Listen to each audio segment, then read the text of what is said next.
अब ये जो आपका चैप्टर है 12 उसके क्वेश्चन आंसर्स हैं, मैं आपको समझा देती हूँ और फिर आपको इन्हें कॉपी में करना है और याद करना है। तो जो पहला क्वेश्चन है वो फिलअप्स है, fill in the blanks. A device that is used to break an electric circuit is called dash. तो वो डिवाइस, वो यंत्र या वो मशीन जो कि इलेक्ट्रिक सर्किट को ब्रेक कर देता है, तोड़ देता है, तो बेटा वो है स्विच। तो इसमें आएगा स्विच, क्योंकि आपने देखा है स्विच से ही हम इलेक्ट्रिक सर्किट को जोड़ भी सकते हैं और ब्रेक भी कर सकते हैं। ठीक है, अब अगला है an electric cell has dash terminals. तो यहाँ पर आएगा बेटा टू, TW2 भी लिख सकते हैं या टू लिख सकते हैं ना, पॉजिटिव और नेगेटिव। अब सेकंड क्वेश्चन है मार्क ट्रू और false for the following statement. पहला है electric current can flow through metals, metals में से इलेक्ट्रिक करंट फ्लो कर सकता है, तो ये है ट्रू। ठीक है, तो ये ट्रू है, टी लिखेंगे इसके आगे। Instead of metal wire a jute string can be use to make a circuit. तो बेटा ये है फॉल्स, जूट अपने में से इलेक्ट्रिसिटी पास होने नहीं देता, तो फॉल्स लिखेंगे। फिर थर्ड है electric current can pass through a sheet of thermocol, तो वो भी फॉल्स है। ठीक है, थर्ड देखो बेटा, explain why the bulb would not glow in the arrangement shown in figure 12.13। ये जो फिगर दिया हुआ है, अब वो कह रहे हैं इसमें बल्ब ग्लो क्यों नहीं करेगा। बल्ब इसलिए ग्लो नहीं करेगा बेटा, देखो इन्होंने क्या किया है, जो सेल का नेगेटिव टर्मिनल है उसको बैटरी के नेगेटिव से, जो इससे जो बल्ब है उसके नेगेटिव से जोड़ा हुआ है, और जो उसका पॉजिटिव है उसको देखो ये जो स्क्रू ड्राइवर है उसके इस हिस्से से जोड़ा हुआ है। आपको पता है स्क्रू ड्राइवर का जो पीछे वाला हिस्सा होता है उसमें ज़्यादातर प्लास्टिक होता है।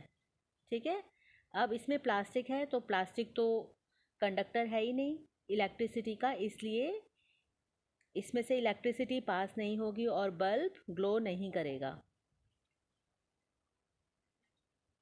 ठीक है, अब फोर्थ क्वेश्चन देखो बेटा, complete the drawing shown in figure to indicate where the free ends of the two wire should be joint to make the bulb glow. मतलब देखो ये फ्री वायर है यहाँ पर, ये देखो ये छोड़ी हुई है वायर फ्री, तो वो कह रहे हैं इस वायर को कहाँ जोड़ें कि बल्ब ग्लो करने लग जाए। तो बेटा आपको इस वायर को इसके पॉजिटिव टर्मिनल से जोड़ना पड़ेगा इस इलेक्ट्रिक सेल के, तभी ये वायर ये बल्ब ग्लो करेगा। तो देखो यहाँ पर इन्होंने दिखा दिया है, उन्होंने इस वायर को इसके पॉजिटिव टर्मिनल से जोड़ दिया है। ठीक है, अब अगला क्वेश्चन है, ये फिफ्थ आपको नहीं करना बेटा, फिफ्थ आप स्किप कर देना इस क्वेश्चन को, ये हमें नहीं करना है। फिर सिक्स क्वेश्चन देखो, would the bulb glow after completing the circuit shown in figure if instead of safety pin we use an eraser. तो इसमें पूछा गया है कि इस सेफ्टी पिन की जगह अगर हम एक इरेजर लगा दें, ठीक है, तो क्या बल्ब ग्लो करेगा। तो आएगा आंसर नो, क्योंकि जो इरेजर है वो एक इंसुलेटर है, इंसुलेटर मतलब जो अपने में से इलेक्ट्रिसिटी को पास नहीं होने देता, इसलिए जब हम इरेज़र इसमें लगाएंगे तो इलेक्ट्रिसिटी पास नहीं होगी और बल्ब ग्लो नहीं करेगा। अब सेवंथ क्वेश्चन है, would the bulb glow in circuit shown in figure. ये जो आपको फिगर दी हुई है इसमें बल्ब ग्लो करेगा। तो देखो बेटा इन्होंने क्या किया हुआ है, बल्ब ग्लो नहीं करेगा इस केस में, ये इसलिए है,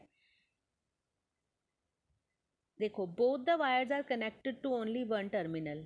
ये दोनों जो ये तारे हैं इसको बल्ब की आउटर कवरिंग, जैसे ये बल्ब है ना, ये ऊपर बल्ब है, नीचे इसका पॉजिटिव होता है जैसे मैंने आपको वीडियो में दिखाया था, तो दोनों वायर्स जो हैं यहाँ इसके नेगेटिव टर्मिनल से जोड़ी हुई हैं, जिसकी वजह से बल्ब ग्लो नहीं करेगा।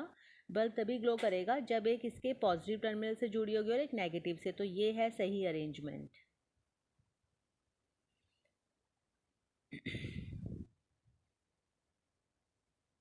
एट्थ आपको नहीं करना है बेटा, नाइन्थ करना है, नाइन्थ इंपॉर्टेंट क्वेश्चन है।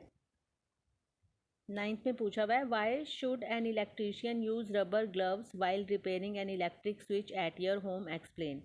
ये इम्पॉर्टेंट है, इसे आपको करना है। 8th आपको नहीं करना है। तो भाई अगर आपके घर में कोई आता है इलेक्ट्रीशियन, तो वो रबर ग्लव्स क्यों पहनता है? क्योंकि बेटा आपको पता है रबर ग्लव्स जो होते हैं वो इंसुलेटर होते हैं। इंसुलेटर मतलब जो अपने में से इलेक्ट्रिसिटी को पास नहीं होने देते, ठीक है, इसलिए उसे करंट नहीं लगेगा। तो मैं आपको एक्सप्लेन कर देती हूँ। Electricians frequently touch copper wires और they may accidentally come in contact with live wire. कि ये जो होते हैं इलेक्ट्रीशियंस, वो तारों को छेड़ते हैं, भाई उनको तो काम ही यही है, तो उन्हें करंट लग सकता है, तो इसलिए उन्हें रबर के वो पहनने पड़ते हैं ग्लव्स। अब 10th है, the handles of the tools like screwdriver and pliers used by electricians for repair work usually have plastic और rubber cover on them. Can you explain why? तो इसमें भी यही है बेटा, क्योंकि रबर और प्लास्टिक जो होते हैं दे आर इंसुलेटर होते हैं वो, ठीक है, वो अपने में से इलेक्ट्रिसिटी को पास नहीं होने देते, तो इसलिए इनके हैंडल पर वो लगा होता है, या तो रबर लगा होता है या प्लास्टिक लगा होता है। तो बेटा आप ये क्वेश्चन आंसर्स आपको कॉपी में करने हैं।